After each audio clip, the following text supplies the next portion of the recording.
Hello everyone, welcome back to the best and relevant current मुद्दे। मैं अमन आनंद आप सभी का फिर से स्वागत करता हूं। इस बार हम आपके लिए जो CGL 22 में अभी मेंस वाला पेपर हुआ था मैथ्स का, उसके बेस्ट क्वेश्चन की ये सीरीज हम आपके लिए लाए हैं। और हालांकि इस बार काफी बहुत मुश्किल क्वेश्चंस बहुत कम ही आए हैं पेपर में, फिर भी जो भी आए हैं उसको हम बेस्ट वे पॉसिबल वे से जो सॉल्यूशन उसका प्रोवाइड कर सकते हैं उसकी हमने कोशिश करी है इस सीरीज में। तो आइए देखते हैं।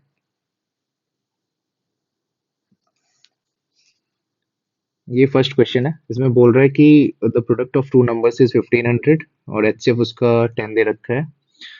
तो the number of such possible pairs इसमें पूछा है। ये जो क्वेश्चन है ये 2 मार्च वाले उस डे में आया था। और इसमें कई लोगों ने इसमें कुछ मिस्टेक्स करी हैं जो मैं अभी आपको बताऊंगा। देखिए, जैसा कि इसमें बोल रहा है कि दो नंबर का प्रोडक्ट 1500 है। तो दो नंबर क्या होता है?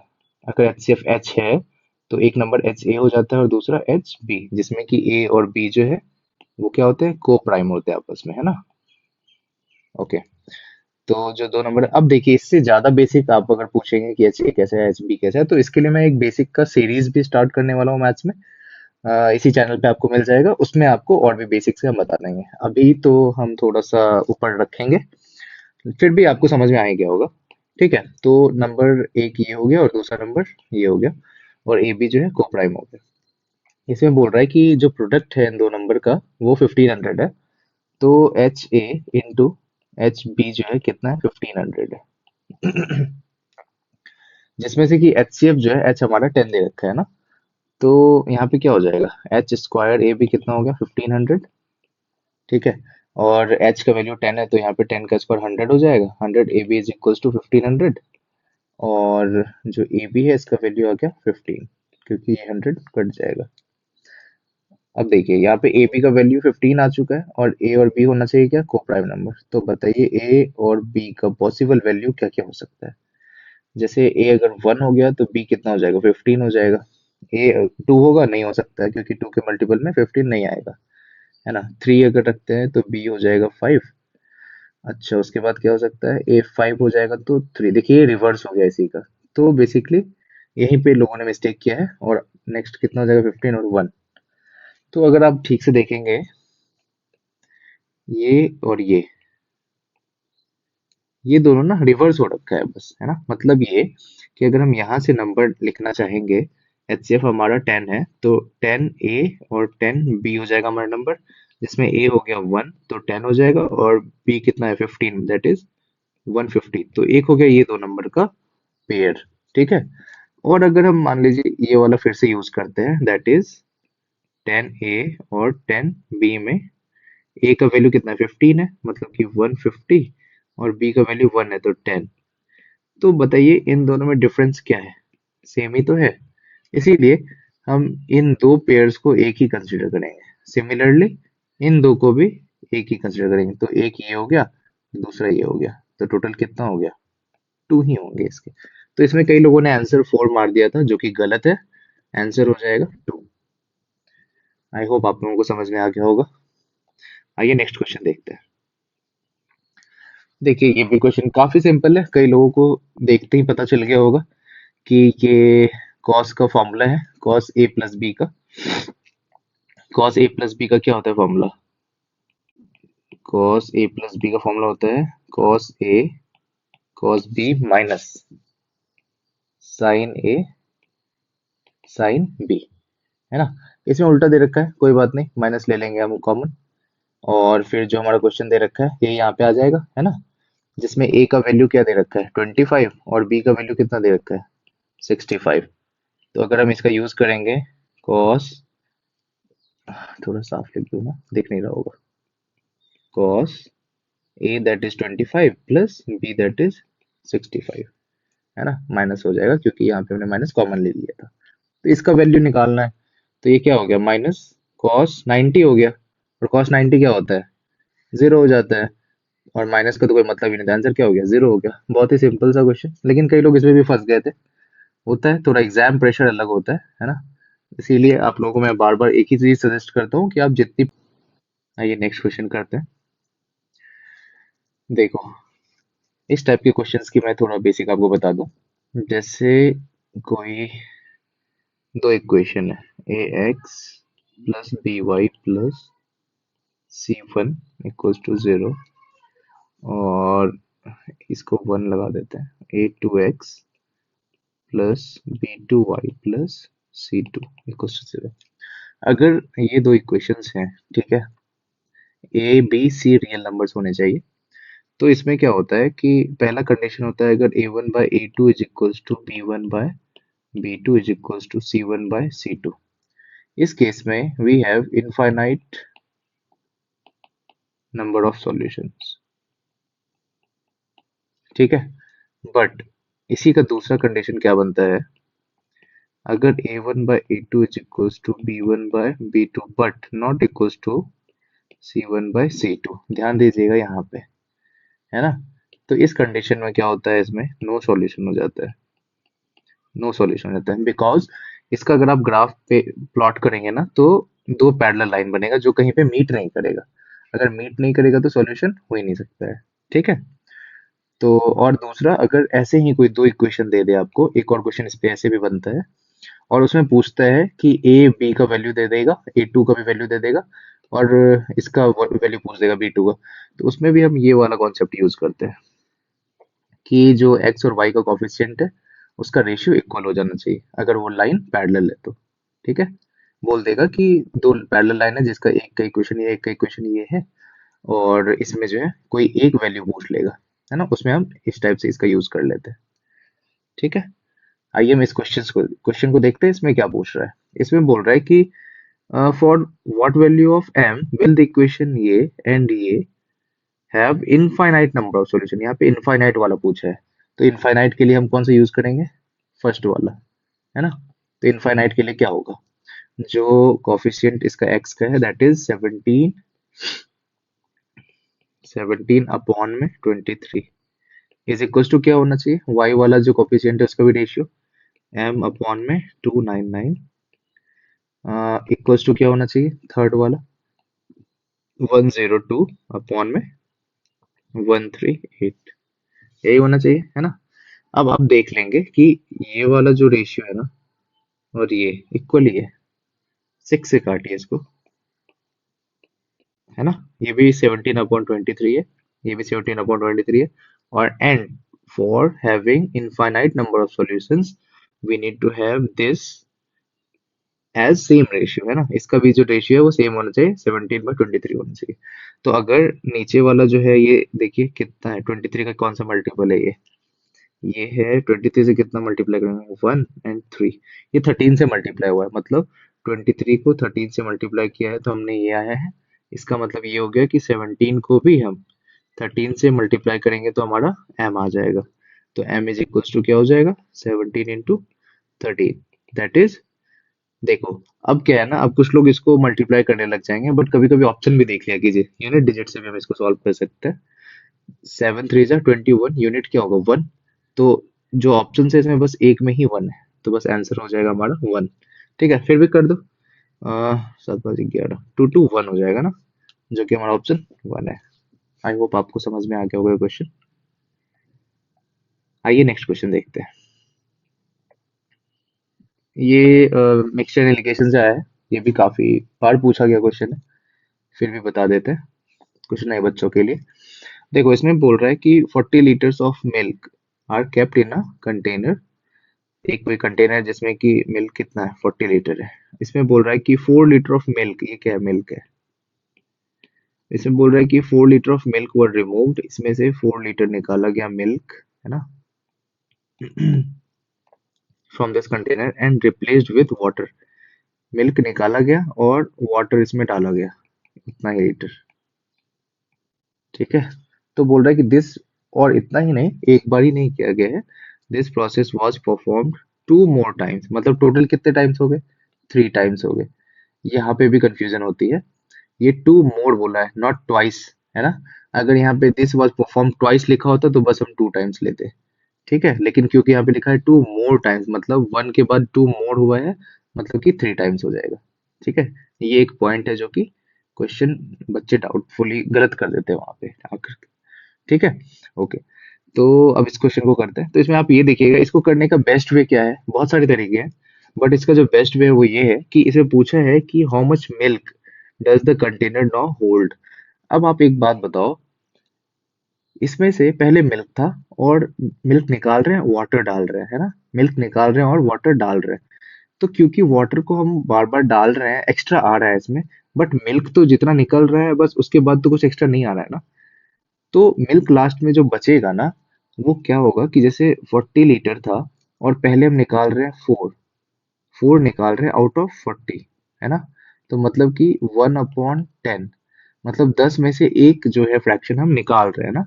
तो मतलब अगर हम 40 लीटर मिल्क था तो एक बार निकालने के बाद मिल्क कितना हो जाएगा, मिल्क हमारा हो जाएगा 9/10, है ना। उसी तरीके से दूसरी बार निकालेंगे तो क्या हो जाएगा, फिर से 9/10 हो जाएगा मिल्क, क्योंकि मिल्क तो हम ऐड नहीं कर रहे हैं ना, ऐड हम वाटर कर रहे थे। तो वाटर तो जो निकलेगा, मतलब दूसरी बार में, पहले तो वाटर था ही नहीं, तो वाटर को हम देखेंगे नहीं, जो ऐड नहीं होता है ना उस पे कीजिएगा तो सीधा सीधा हो जाएगा ये वाला क्वेश्चन। ठीक है, तो जो मिल्क था, फर्स्ट प्रोसेस निकालने के बाद हमारे पास 9/10, मतलब 4 लीटर जब हमने मिल्क निकाल दिया होगा, तो हमारे पास सॉल्यूशन में मिल्क कितना बचा, 9/10। अब फिर से क्या हमने किया, फिर से हमने वही 4 लीटर निकाला और 4 लीटर वाटर डाला, है ना। बट जब 4 लीटर हमने मिल्क निकाला, तो अब बचा कितना होगा उसमें से मिल्क, 9/10, और फिर से थर्ड टाइम 9/10। तो मिल्क का जो है सीधा सीधा आ जाएगा हमारा इसी से। ठीक है, तो ये कितना हो जाएगा, 9 का क्यूब, देखिए अब जैसे इसको हमें मल्टीप्लाई करना था, 4 इंटू 9 इंटू 9 इंटू 9। ठीक है, तो आप ये देख सकते हैं कि 9 का क्यूब कितना हो जाएगा, 7 to 9 इंटू 4, कितना हो जाएगा, 3, 11, 10, ये हो जाएगा अपॉन में कितना हो जाएगा, 100, मतलब कि 29.16, जो कि हमारा ऑप्शन थर्ड है। ठीक है, आई होप ये क्लियर हो गया होगा। आइए नेक्स्ट क्वेश्चन देखते हैं। ये काफी सिंपल सा आया था, सिंपल इंटरेस्ट का क्वेश्चन, आता ही सिंपल है। इसमें पूछ रहा है कि, बोल रहा है कि the difference of simple interest from two banks on 8,000 rupees in 3 years is 800. If the rate of interest per annum in two banks are R1 and R2, then what is the value of R1 minus R2? बहुत ही simple. ठीक है, जैसे देखिए, इसने बोला है कि जो हमारा प्रिंसिपल है वो 8,000 था, ठीक है, जिसमें से कि एक रेट R1 है टाइम 3, और दूसरा रेट R2 है और टाइम 3 years है। ठीक है, अब ये बोल रहा है कि इन दोनों का जो इंटरेस्ट है ना, उसका डिफरेंस कितना दे रखा है इन्होंने, इसका डिफरेंस उन्होंने दे रखा है 800। तो बस यही निकालना है ना। तो ये बहुत ही सिंपली हम कैलकुलेट कर सकते हैं, कैसे, 8,000, है ना, और 3, ये दोनों कॉमन निकाल लिया, बचा क्या, R1 minus R2 is equal to 800। ठीक है, तो R1 माइनस R2 कितना हो जाएगा, 8,000 को हम अगर इस तरफ ले जाते हैं तो 1/10 आ जाएगा।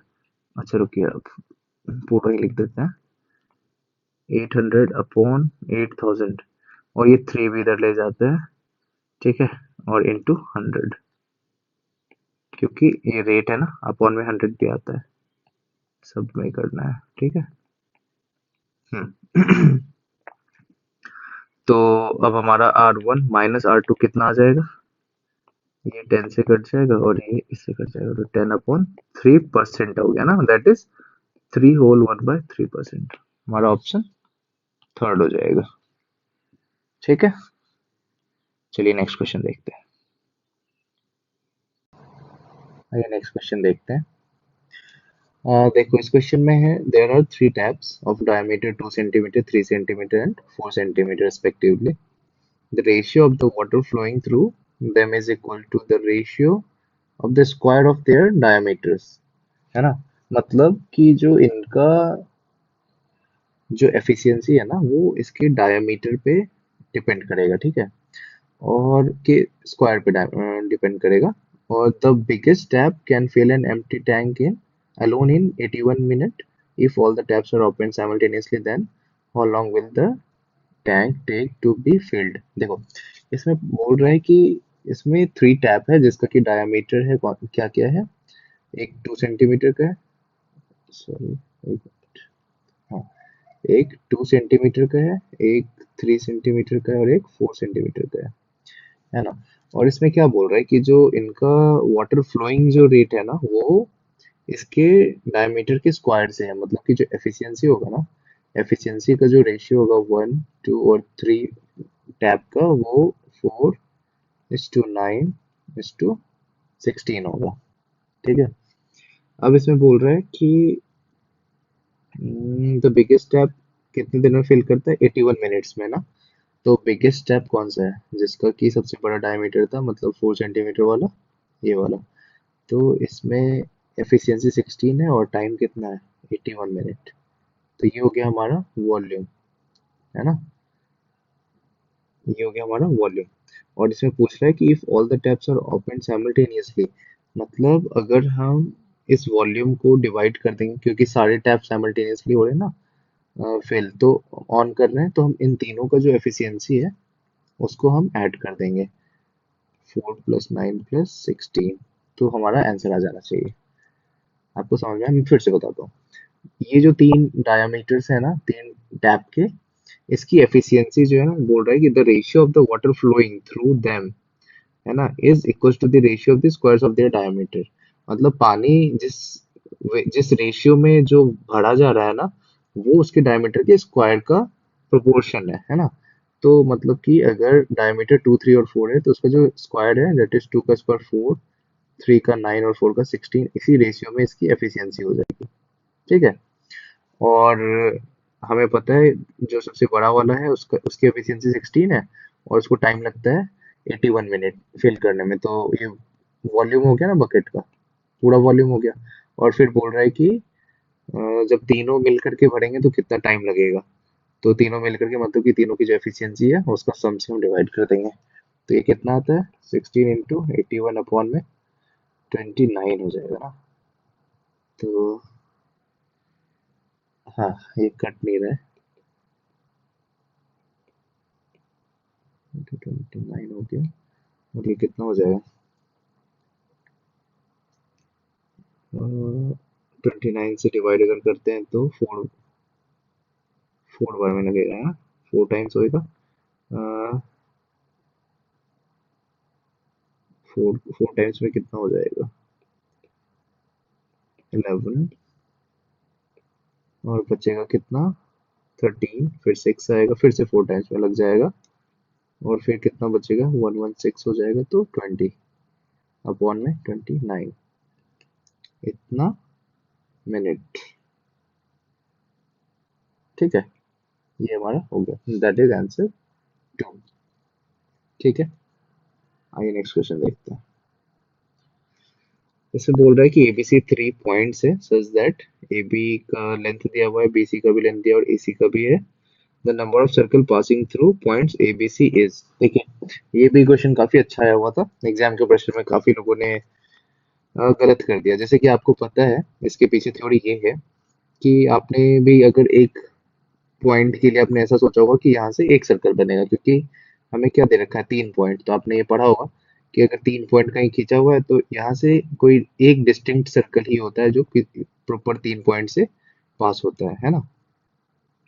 लेकिन इसमें एक और क्या दे दिया है इन्होंने कि लेंथ भी दे दिया था, तो यहाँ पे ये वाला थ्योरी काम नहीं करता है।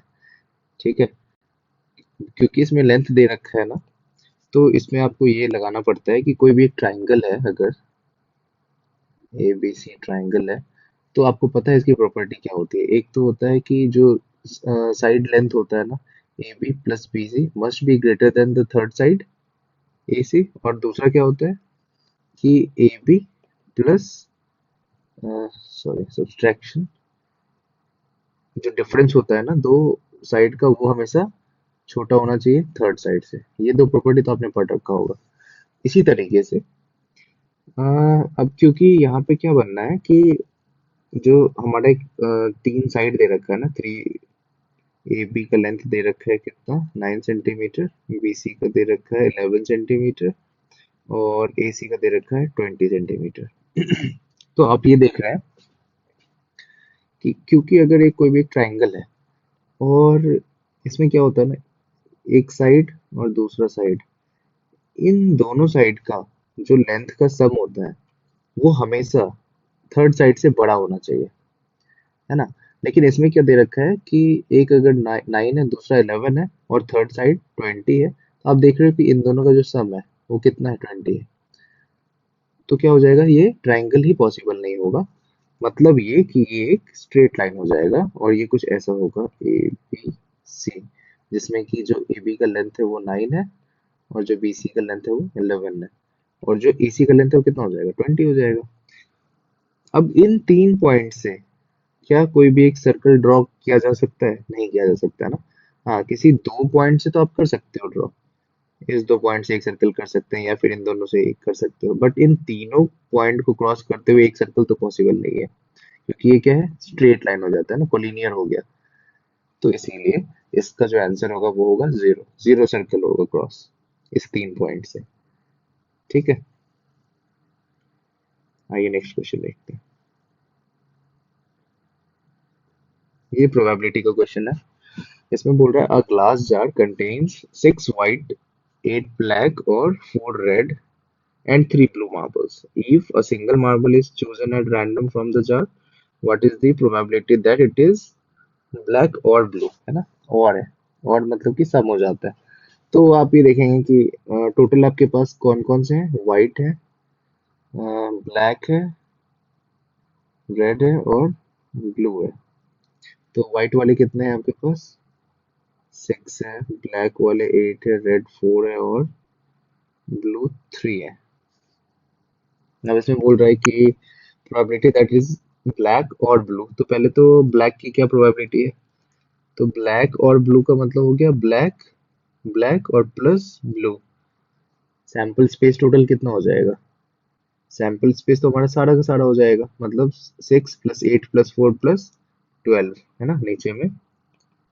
नीचे में टोटल मार्बल्स, जिसमें से हमें निकालने कौन से हैं, 8 + 3 वाले, ब्लैक और ब्लू वाले, है ना। ये ब्लू है और ये ब्लैक है।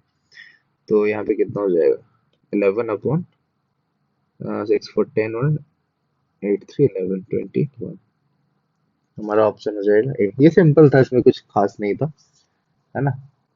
इसमें 4 दे रखा था, जिसमें से कि ब्लैक और ब्लू का प्रोबेबिलिटी पूछ रहा था। तो जब भी और आएगा तो बस यहाँ ध्यान रखना है, यहाँ पे प्लस करना है, मल्टीप्लाई मत कीजिएगा।